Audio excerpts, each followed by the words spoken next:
Hi! The project has come to an end, and it's time to see what we've learned, how far we've come, and if it all was worth the effort. So let's see. We uncovered a lot of facts that were either lost in translation or required a very delicate untangling. For example, we learned that the Headless were the heroes of Ashina, that Senpo assassins were former shinobi protecting the temple and Black Badger was their leader, that Gyobu was Ginichira's Moriyaku, responsible for his upbringing, that one mind art is called the Shin, that Rice is the child's version of Dragon's Blood Droplet, that Okinaga doesn't exist, that Mist Raven is a Nushi, that the prosthetic is actually a source of karmic burden, that it was a Shin who severed Sculptor's arm with Ashina Cross. We also put forward a number of theories that are backed by the original text. For example, that Jirafu changed his name because of Shirafuji, who was his star, and that Sanun is in the temple for a reason. Now we know in detail why Ishin called Wolf Sekiro. The art book helped us figure out how exactly all the prosthetic devices work, what is written on a sen coin and on the blade of the Lesilight axe. We would have never figured out the ceremony of consuming living sacrifices without it.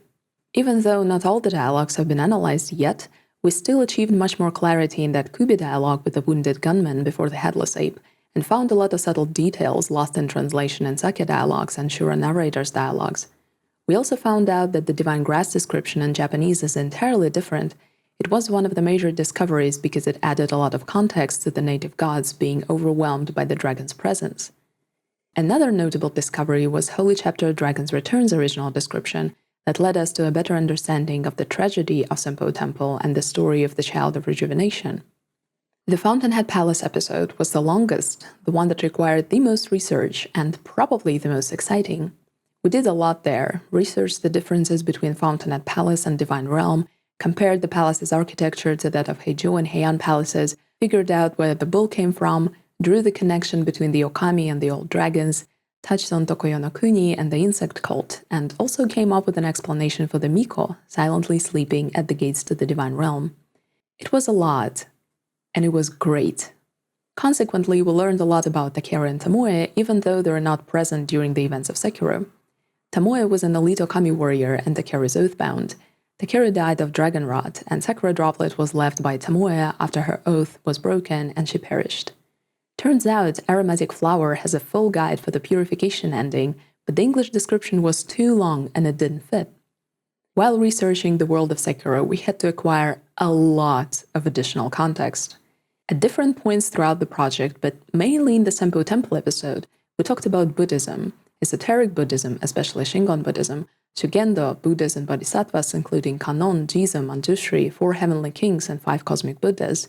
We also learned a lot about Asura, Yaksha, Vajra bells, Shakujo staffs, the concept of merit-making, manifestation theory, syncretism of Kami and Buddhas, then separation of Kami and Buddhas, Komuso monks and Sohei monks.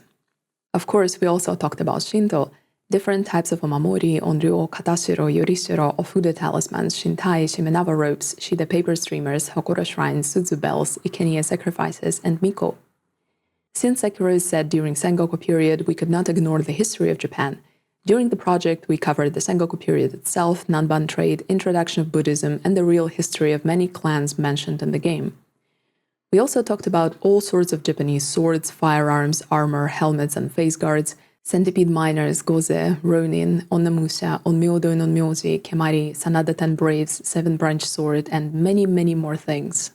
Sekiro is also full of Japanese legends and folklore, so we also covered the legend of Yaobi-kuni, 9 sons of the dragon, Okami and Kura-okami, Tengu, Kappa, Shachihoko, the significance of Chinese phoenix in Japanese culture, and Suzaku the vermilion bird, the last one we talked about twice.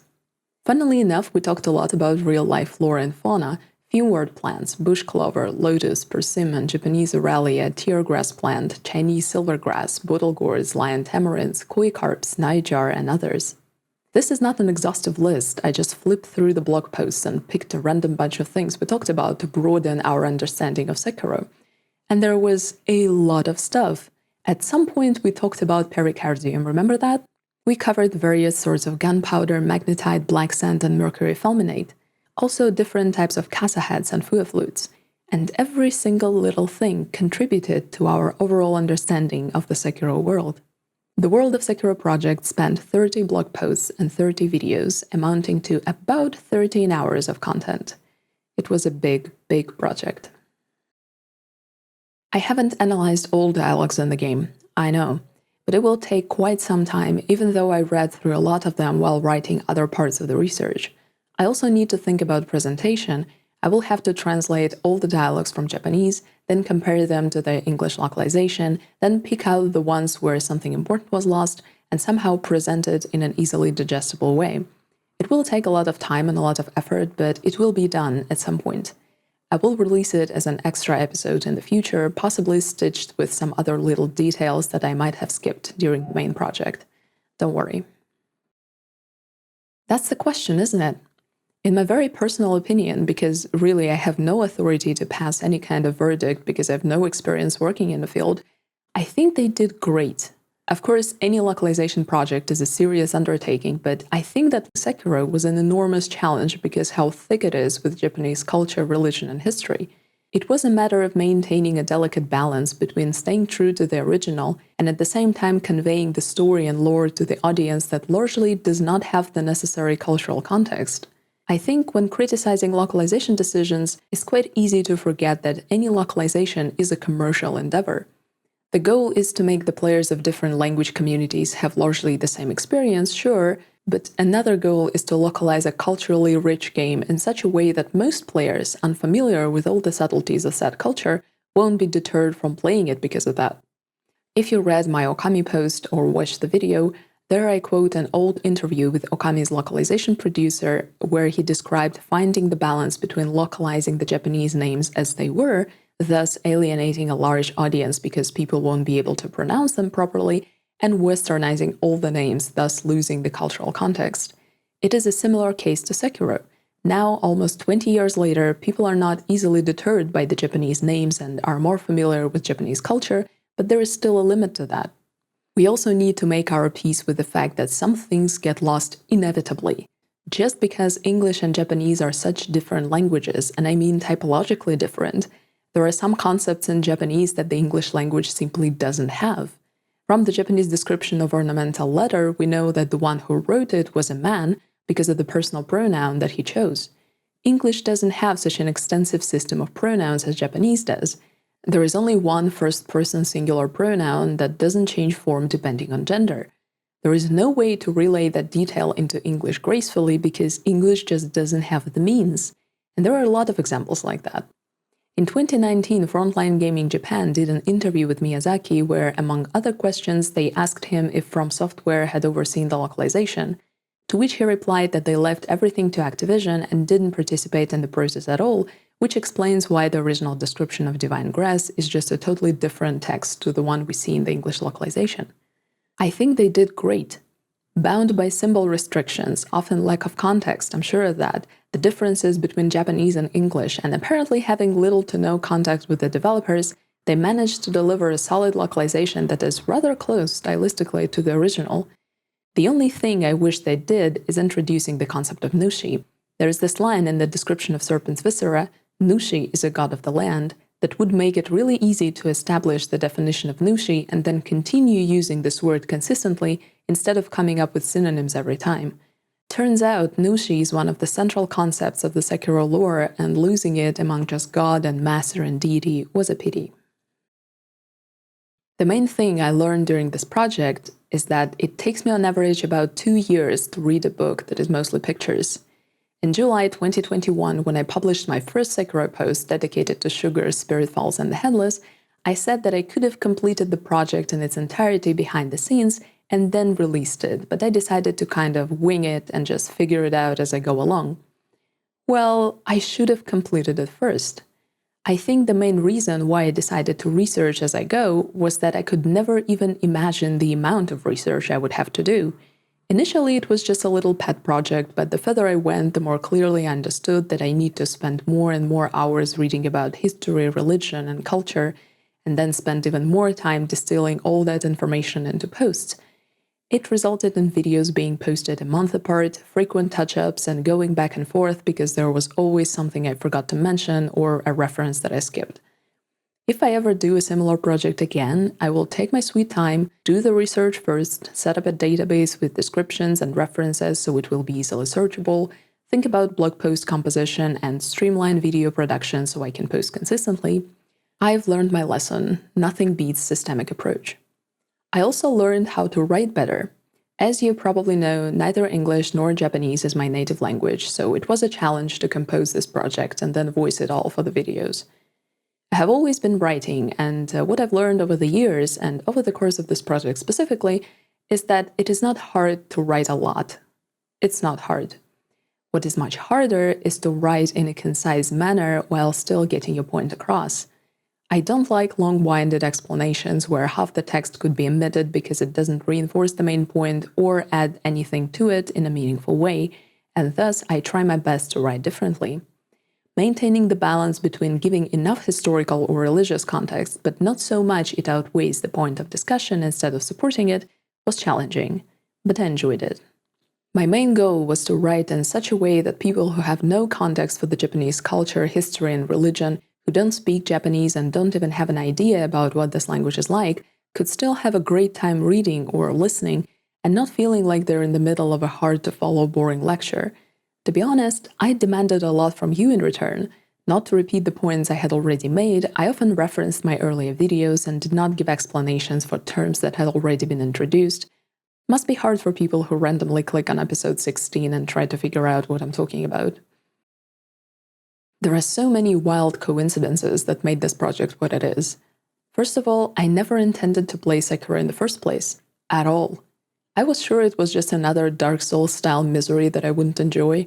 Then I watched the Japanese trailer and I was like, is that Namikawa Daisuke voicing the protagonist?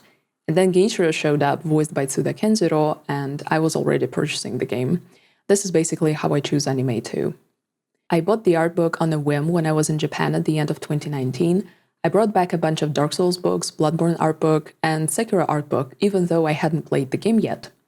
Without the art book, I never would have had the idea to start the project in the first place. At the time, I also became quite disillusioned with lore videos. I kept thinking, but what if these theories are based on a localization mistake or a lack of context? And this thought really bothered me. When I finished my first playthrough, there were so many blanks I didn't know what to do with. However, I felt that if I gained more context and learned the face of every kanji in this game, I would be able to fill, if not all, but most of them. And this is exactly what happened. My research was never meant to be shared. I started doing it solely for myself, for my own interest and entertainment, just like I say every time in the first disclaimer. I thought I would spend a couple of months on reading through the art book and replaying the game and then be done with it. And then my husband was like, why don't you share it? I bet people would be interested in this stuff. Honestly, I'm not a person to share anything on the internet. It's scary. It's exhausting. I usually just keep to myself. However, he convinced me, and I started learning video making and audio production. I didn't know any of it. I had no clue how to make a video. My first attempts were the Lost in Translation videos about Dark Souls and Bloodborne, and then I started turning my Sekiro posts into Sekiro videos. My purpose with dissecting Sekiro has always been to provide linguistic, cultural, and historic insights that could enrich the default experience. I was never interested in just relaying my lore theories based on the in-game facts and localized item descriptions. It works with Dark Souls and Bloodborne because they're pure fiction contained within itself. All there is to learn about these games is in these games. You don't need real-world context. All players become equally knowledgeable, but if there is no in-game answer for a question, there isn't one at all. Every theory is as good as the next one. But Sekiro is different. It is set in Sengoku-era Japan, which means that a lot of additional context can be obtained. I love Soulsborne theory crafting as much as everybody else, but I also love just knowing things. With Sekiro, I felt that if I read it in Japanese and did some research, I could very well find the answers I was looking for outside of the game, and they will be valid. Now I take a break. There will be one more video till the end of the year about the games I played in 2023, what titles I recommend, and what my game of the year is, so look out for that.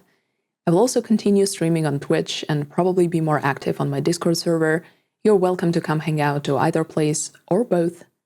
I also have some video ideas lying around that I didn't get to because I was so focused on completing Sekiro. I have an hour-long script about Mass Effect Trilogy gathering dust. Maybe I will learn how to make shorts and cut up some Sekiro videos highlighting the coolest discoveries. So in case you see a short from me, don't be alarmed, it won't be new information. Maybe I'll come up with another project. Who knows? If you haven't watched all of my videos on Sekiro and you don't really want to because you're interested in one particular item or one particular boss, you can easily find it without the need to watch all the stuff.